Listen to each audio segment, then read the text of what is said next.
fascinating. America's throwing money in Israel. Israel's just taking the money and going to buy hamburgers. I'm sorry to say that you have Trump derangement syndrome. That's not sugarcoated. There are definitely challenges. I had the incredible opportunity, and this is usually an annual thing, to meet a guy named Avi Chasson. Avi Chasson was the chief scientist of the state of Israel. What is the chief scientist of the state of Israel? There's something called the Innovation Authority. And I think one of the biggest questions surrounding Israel and its technology supremacy, or dominance, I should say, is how, right? How did Israel, a country smaller than New Jersey, in the worst neighborhood on earth, aka the Middle East, how did Israel become this technology superpower despite all the regional and global challenges that Israel faces? So there's a book, Startup Nation, which I'm sure you've heard of, which answers that question. And the answers, vary. There are many components to this. There's the culture. The Jewish people, are constantly in survival mode. And so now we're home and we don't have to survive. I mean, yes, we're fighting enemies, but we have this excess energy. So now we're using it to change the world, right? There's that aspect. There's the military, which plays a significant role in Israeli technology. Many times when I meet entrepreneurs, the conversation starts with, and I'm from 8200. 8200 is the intelligence unit in the IDF, and it gave birth to probably hundreds, maybe even thousands of entrepreneurs. So there's the military aspect. What else is there? I would say there's the ongoing just kind of culture of Israel. It's hard to explain, but you get into a cab in Tel Aviv and you say to the cab driver, so how long have you been a cab driver? And he says, no, I'm not a cab driver, I'm actually an entrepreneur, but this is my side gig. Everyone has a startup in this country. But there's another component here, and that is the government. And the government not only encourages innovation, but they actually fund with grants, no equity, technology companies in the Innovation Authority. And the chief scientist is kind of in charge of that. That's the way I see it.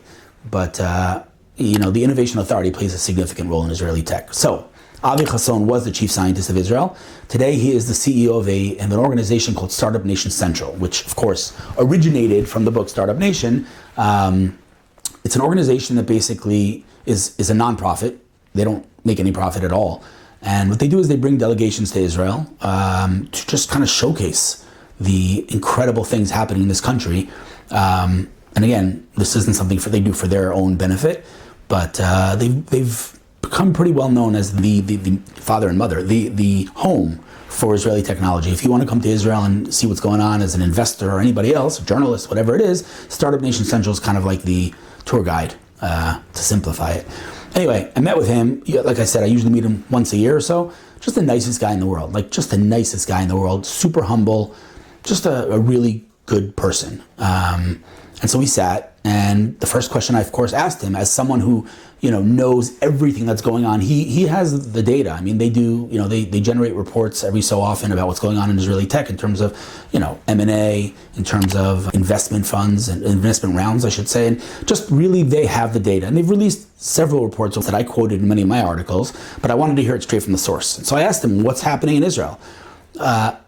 He told me things that, on the one hand, didn't surprise me, because that's who we are. We're a resilient nation that when our enemies try to destroy, we build. When our enemies try to terrorize, we innovate. So on the one hand, I knew our numbers were up, and I knew that Israel continues to excel in tech, but I honestly had just no idea to the extent of it. It was just wild. So there are many, metrics you can examine in terms of Israeli tech. One of them is, of course, M&A, mergers and acquisitions, right? Are people buying Israeli companies?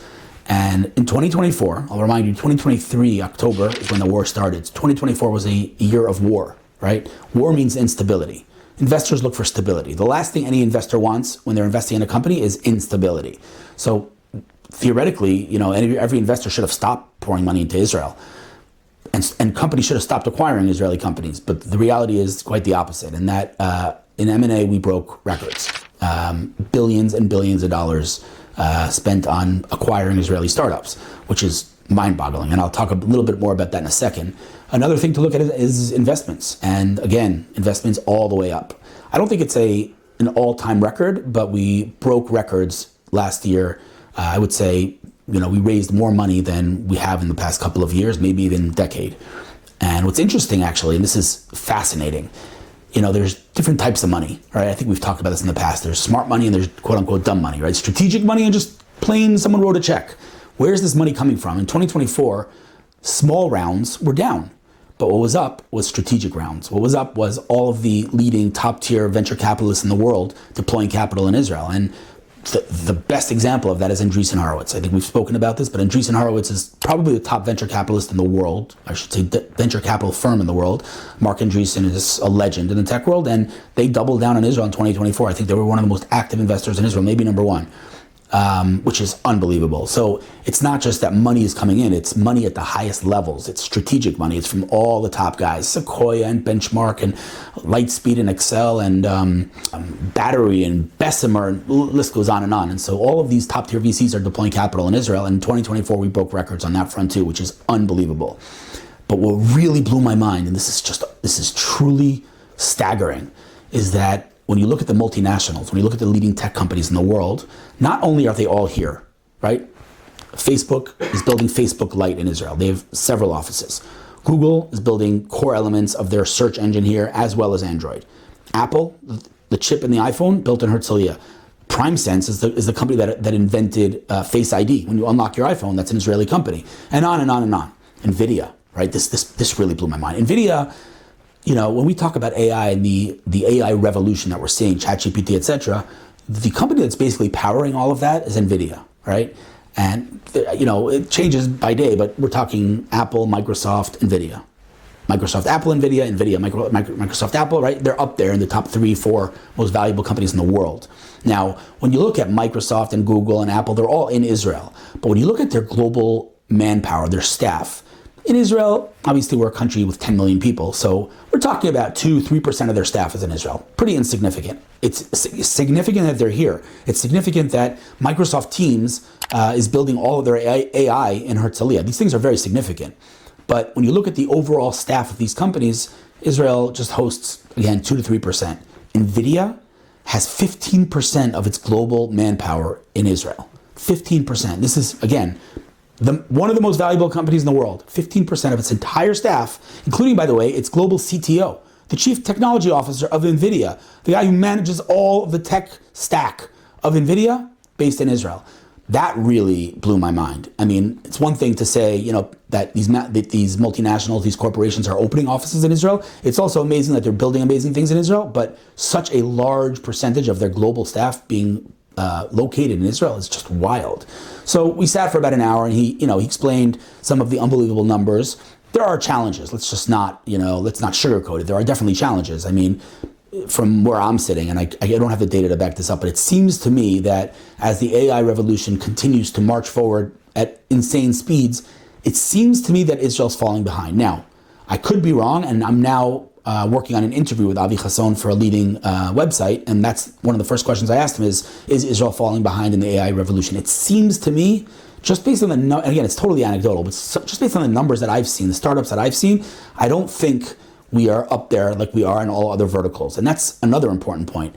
It used to be traditionally that Israel is very, very good at cyber. Israel's continued to be good at cyber, by the way. When you look at the rounds last year that I just spoke about, a vast majority of them are in cyber companies. So, and M&A, by the way, most of the M&A was also cyber companies. So Israel was traditionally very good at cyber. Well, one of the other things we were very good at is semiconductors. This has been the case basically from the beginning of the tech ecosystem.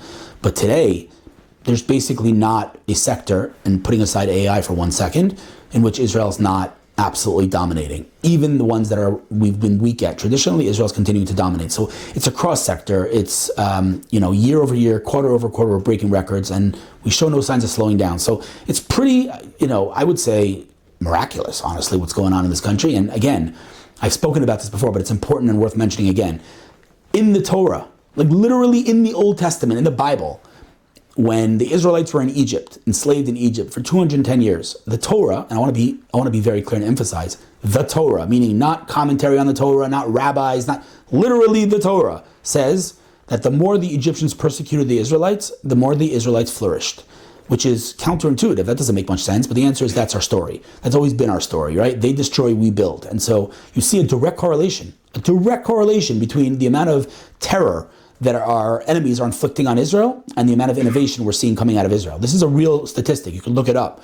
And so 2024, despite all of those challenges, despite half the country being in reserves, despite having all the quote-unquote excuses to either crash as an ecosystem or at the very least just maintain but not grow. Despite all those challenges and all those excuses, Israel's continuing to grow. And so when you look at these multinationals and these top-tier VCs doubling down on Israel, throwing billions of dollars, deploying billions of dollars into Israel, you just have to ask yourself, how is this possible? And so it's unbelievable to see. And not only that, but we're seeing such levels of creativity. I'm seeing companies that are just talking out of the box. I mean, these guys are just like creative on a different level. And I think that that's another thing that drives all the innovation is just the sheer intelligence.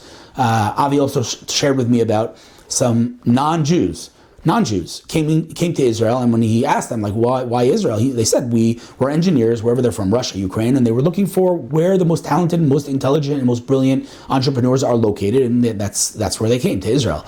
So, it's really, there are many reasons why Israel continues to dominate tech, but the reality is that we do. The reality is that Israel shows no signs of slowing down, despite all the challenges, and it's no longer something we can refer to as startup nation. I know that that's kind of become the term that was coined by the book Startup Nation, and many refer to Israel as startup nation, but I actually take offense to that phrase, that term, because what's a startup, right? A startup is someone has an idea, a venture, they start building it, eventually they hit profitability, maybe they go public, and they're no longer a startup, right?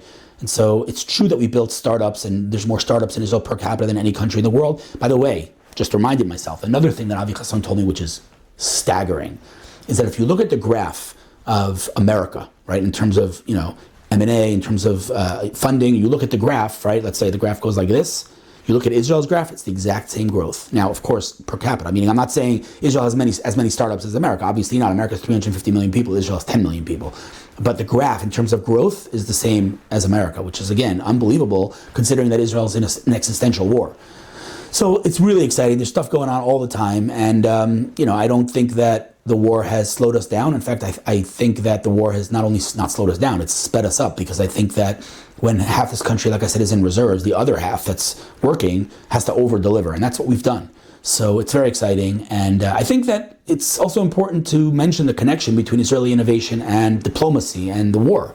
I think that, and we've spoken about this many times, we've all seen these memes on the internet, but if you're trying to boycott Israel because of political issues, because of the war, and there are many people like that, let's just be honest with ourselves here, right? You're boycotting Israel. All right, so you can't get up in the morning because your iPhone chip isn't working. You can't unlock your iPhone because PrimeSense is Israeli. You can't water your garden. Drip irrigation is Israeli. You can't go to work because Waze is Israeli and Google acquired Waze. You can't use Google Maps either.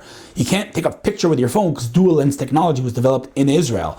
You can't use a pill cam, right? The cam that you swallow, examines your insides. That's Israeli. You can't use voice over IP, again, developed by an Israeli.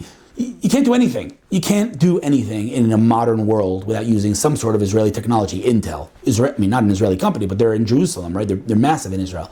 So you can't use AI. It's Nvidia, right? Doubling down on Israel. So there is that connection between tech and diplomacy. If you're going to boycott Israel because you believe some ridiculous, made up blood libel that we're committing genocide, which, opening parentheses, where are all these people when the actual genocide is happening in Syria? Where are they? I haven't seen any protests. Have you seen in Columbia or Harvard people getting out and yelling about the fact that Christians are being massacred and slaughtered and butchered, by the day? We have videos. We know what's going on. Silence, right? Which begs the question, where's everyone? But anyway, the point is, tech does impact Israel's diplomatic position in the world, because you can't really boycott Israel. And so that's exciting. And I think that we're going to see a lot of amazing tech coming out of Israel in the near future across all sectors, biotech and cancer research, and it really is agnostic of sector agnostic, which is exciting. And we're going to see more VCs doubling down in Israel. We're going to see more multinationals setting up shop in Israel. And I don't see any reason we should be slowing down. So that's pretty exciting. That's all I got on tech. We're going to take some questions from the audience as we do. And I will say that if you have a question for the next episode, you could just send it to me on X, on Twitter, Facebook, LinkedIn, Instagram, wherever. Send me a message. Any questions you have about diplomacy, about Israel, about politics, geopolitics, the war, Israeli tech, investments, send over some questions. Israel, like I said, dominates across sectors. What are some interesting, exciting sectors to look at? I think, to me, one of the most exciting, maybe the most exciting, is transportation, right? I mean, if you think about it, cars have been around for a long time. And yes, they've changed. They look different. They, behave differently. There's electric. But fundamentally, We're still driving cars with a steering wheel like we did, all those years ago when automobiles were invented. So I think transportation is ripe for disruption, and I think that we will be seeing disruption very soon. Of course, Tesla's leading the way on that front, but when you look at how cars are going to evolve over the next, let's call it 5 years, and I'm being conservative, I think it's going to be less than that. They're not going to have steering wheels, right? We know that. Obviously, it's going to be fully electric. How are these things going to happen? How are cars going to be fully? Let me just emphasize something. You can't have half the cars autonomous and half the cars not.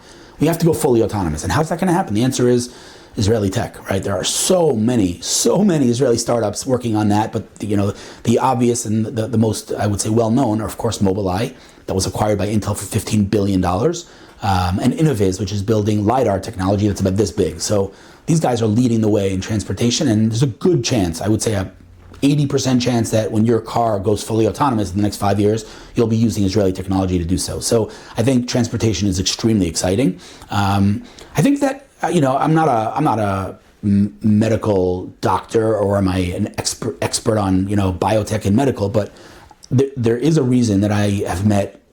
The vast majority of the startups that I've met in the last couple of months have been biotech startups. So when it comes to biotech and the development of medicine and things like that, Israel's absolutely just killing it.